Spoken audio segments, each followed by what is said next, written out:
OMT Global Presents News Today പ്രധാന വാർത്തകൾ. തീവ്രവാദം ചെറുക്കുന്നതിന് പബ്ലിക് പ്രോസിക്യൂഷൻ സമർപ്പിച്ച കരട് നിയമം സൗദി മന്ത്രിസഭായോഗം അംഗീകരിച്ചു.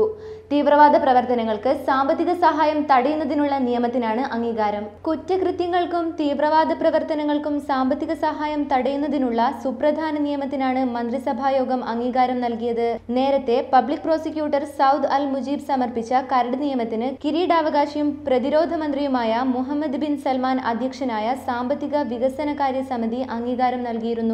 എന്റർടൈൻമെന്റ് അതോറിറ്റിയുടെ നിബന്ധനകളും പ്രവർത്തന മാനദണ്ഡങ്ങളും സംബന്ധിച്ച് സാമ്പത്തിക വികസന സമിതി സമർപ്പിച്ച റിപ്പോർട്ടും അംഗീകരിച്ചതായി മന്ത്രിസഭാ തീരുമാനങ്ങൾ വിശദീകരിച്ച വാർത്താവിനിമയ വകുപ്പ് മന്ത്രി തുർക്കി അബ്ദുള്ള അൽ അഷബാന പറഞ്ഞു.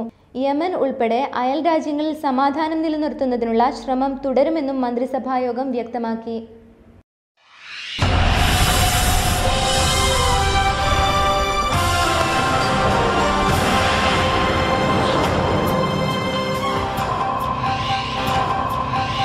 വിദേശത്ത് മരിക്കുന്ന ഇന്ത്യക്കാരുടെ മൃതദേഹം നാട്ടിലേക്ക് എത്തിക്കുന്നതിനുള്ള എയർ ഇന്ത്യയുടെ നിരക്ക് ഏകീകരിച്ചുള്ള പുതിയ ഉത്തരവിനെതിരെ പ്രതിഷേധം ശക്തമാകുന്നു. വിദേശത്ത് മരിക്കുന്ന ഇന്ത്യക്കാരുടെ മൃതദേഹം നാട്ടിലേക്ക് എത്തിക്കാൻ തൂക്കി നോക്കി വിലയിടുന്ന രീതി വിവാദമായപ്പോഴാണ് നിരക്ക് ഏകീകരിച്ച് എയർ ഇന്ത്യ കഴിഞ്ഞയാഴ്ച ഉത്തരവിറക്കിയത്. 200 കിലോഗ്രാം ഭാരമുള്ള മൃതദേഹം നാട്ടിലേക്ക് എത്തിക്കാൻ എയർപോർട്ട് ചാർജ് അടക്കം ഏകീകൃത നിരക്ക് 40,000 രൂപയോളവും, തൂക്കി നോക്കി മൃതദേഹം കൊണ്ടുപോകുന്ന രീതി പ്രകാരമാണെങ്കിൽ സാധാരണ ഭാരമുള്ള ഒരാൾക്ക് നൽകേണ്ടിയിരുന്നത് 30,000 രൂപയിൽ താഴെയും. പ്രവാസികൾക്ക് ഗുണകരമാണെന്ന പേരിൽ കൊട്ടിഘോഷിച്ച് എയർ ഇന്ത്യ കൊണ്ടുവന്ന നിരക്ക് ഏകീകരണം ഫലത്തിൽ കണ്ണിൽ പൊടിയിടൽ മാത്രമായി. ബംഗ്ലാദേശ്, പാകിസ്ഥാൻ അടക്കമുള്ള രാജ്യങ്ങൾ സൗജന്യമായി പൗരന്മാരുടെ മൃതദേഹം നാട്ടിലേക്ക് കൊണ്ടുപോകുമ്പോഴാണ് ഇന്ത്യൻ പൗരന്മാരിൽ നിന്നും തുക ഈടാക്കുന്നത്. News today, Riyadh.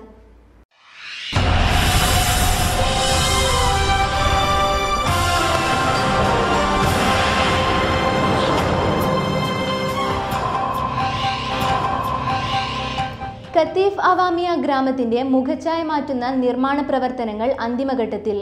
തീവ്രവാദി ആക്രമണങ്ങൾ ഏറ്റവും കൂടുതൽ നേരിട്ട ഇവിടെ ക്രിമിനൽ സംഘങ്ങളുടെ താവളമായിരുന്നു. ഇതോടെ പുരാതന കെട്ടിടങ്ങളിൽ താമസിച്ചവരെ ഒഴിപ്പിച്ച് പ്രദേശം സർക്കാർ ഏറ്റെടുത്തു. തുടർന്നാണ് നിർമ്മാണ പ്രവർത്തനങ്ങൾ ആരംഭിച്ചത്. നൂറ്റാണ്ടുകൾ പഴക്കമുള്ള കെട്ടിടങ്ങളും ഇടുങ്ങിയ വഴികളും നിറഞ്ഞ പ്രദേശമായിരുന്നു അവാമിയ. പോലീസിനും സുരക്ഷാ ഭടന്മാർക്കും വാഹനങ്ങളിൽ കടന്നു ചെല്ലാൻ കഴിഞ്ഞിരുന്നില്ല. അതുകൊണ്ട് തന്നെ ഭീകരരും ക്രിമിനൽ സംഘങ്ങളും ഇവിടെ താവളമാക്കി. കത്തീഫിലും പരിസര പ്രദേശങ്ങളിലും അഴിഞ്ഞാടുന്ന ഭീകരർ തമ്പടിച്ചിരുന്നത് ഇവിടങ്ങളിലെ പഴയ കെട്ടിടങ്ങളിലാണ്. ഇതോടെ കഴിഞ്ഞ വർഷം ഫെബ്രുവരിയിൽ പതിറ്റാണ്ടുകളായി താമസക്കാരായിരുന്ന 20,000-ലധികം ജനങ്ങളെ മാറ്റി താമസിപ്പിച്ചു. പഴയ കെട്ടിടങ്ങൾ പൂർണ്ണമായും പൊളിച്ചു നീക്കി. അറേബ്യയുടെ കരവിരുതും സംസ്കാരവും രേഖപ്പെടുത്തുന്ന ആധുനിക കെട്ടിടങ്ങളാണ് അവാമിയയിൽ കിഴക്കൻ മുനിസിപ്പാലിറ്റിയുടെ നേതൃത്വത്തിൽ പുനർനിർമ്മിച്ചിട്ടുള്ളത്.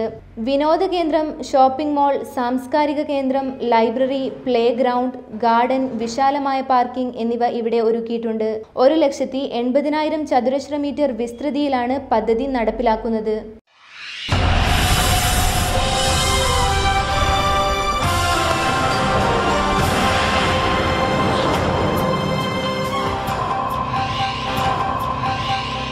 വേതന കുടിശ്ശികയും സർവീസ് ആനുകൂല്യങ്ങളും നൽകുന്നതിന് കരുതിക്കൂട്ടി കാലതാമസം വരുത്തി സൗദി ജീവനക്കാരനെ വട്ടം കറക്കിയ സ്വകാര്യ കമ്പനിക്ക് ദമാം ലേബർ കോടതി 25,000 റിയാൽ പിഴ ചുമത്തി.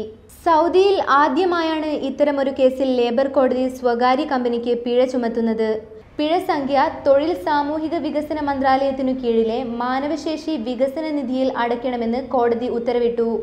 വേതന കുടിശ്ശികയും സർവീസ് ആനുകൂല്യങ്ങളും അടക്കം 54,000 റിയാൽ എത്രയും വേഗം കമ്പനി തൊഴിലാളിക്ക് വിതരണം ചെയ്യണമെന്നും കോടതി കർശന നിർദ്ദേശം നൽകി.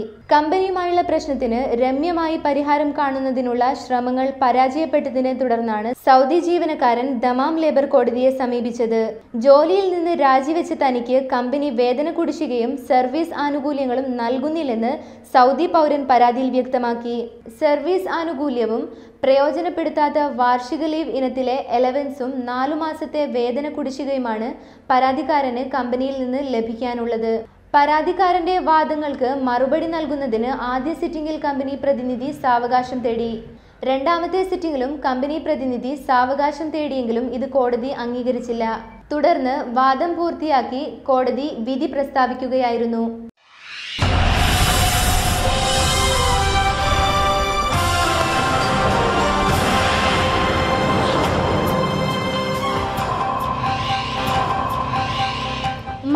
സഞ്ചാരികൾക്ക് കിണറുകൾ പരിചയപ്പെടുത്തേണ്ട ആവശ്യമില്ല. സൗദി മരുഭൂമിയിൽ അത്ഭുതങ്ങളുടെ കലവറകൾ സമ്മാനിക്കുന്ന ഒട്ടേറെ കിണറുകളുണ്ട്. അങ്ങനെയുള്ള 2 കിണറുകളെയാണ് ഇതിലൂടെ പരിചയപ്പെടുത്തുന്നത്. അൽ ഖർജിൽ നക്ഷത്ര കിണറുകൾ എന്നറിയപ്പെടുന്ന 2 കൂറ്റൻ കിടങ്ങുകളുടെ വിശേഷങ്ങളാണ് EMT ഗ്ലോബൽ ന്യൂസ് ടുഡേ നിങ്ങൾക്കായി അവതരിപ്പിക്കുന്നത്. സൗദി അറേബ്യയുടെ തലസ്ഥാന നഗരമായ റിയാദിൽ നിന്ന് 80 കിലോമീറ്റർ അകലെയുള്ള അൽ ഖർജ് പട്ടണം വിനോദസഞ്ചാരികളുടെ പറുദീസയാണ്. അയൂൺ അസീഹ്, അയൂൺ അന്നുജൂം എന്നീ പേരുകളിൽ അറിയപ്പെടുന്ന 2 കൂറ്റൻ കിണറുകളാണ് ഇവിടത്തെ പ്രധാന ആകർഷണം. ഒരേ സമയം അത്ഭുതവും കൗതുകവും ജനിപ്പിക്കുന്ന ഇവയെ നക്ഷത്ര കിണറുകൾ എന്നും വിശേഷിപ്പിക്കുന്നു. നൂറ്റാണ്ടുകൾക്ക് മുമ്പ് ഉൽക്കകൾ പതിച്ചുണ്ടായ പ്രതിഭാസമാണ് ഇതിനാധാരമായി പറയപ്പെടുന്നത്. ഏകദേശം 1 കിലോമീറ്ററോളം താഴ്ചയും 1/4 കിലോമീറ്റർ ചുറ്റളവും ഇതിനുണ്ടായിരുന്നു. മണ്ണിടിഞ്ഞും മഴവെള്ളമിറങ്ങിയും പകുതിയോളം ഭാഗം നികന്നുപോയി.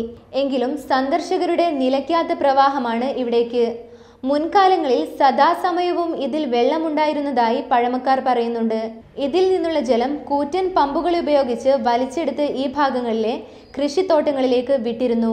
പ്രകൃതിക്ഷോഭങ്ങൾ കൊണ്ട് ഈ കിണറുകൾ ഏകദേശം നികന്നു പോയെങ്കിലും ഗതകാല സ്മരണകൾ ഉയർത്തിക്കൊണ്ട് ഇന്നും ഇവിടേക്ക് സഞ്ചാരികളെ മാടി വിളിക്കുകയാണ്. News today, Riyadh.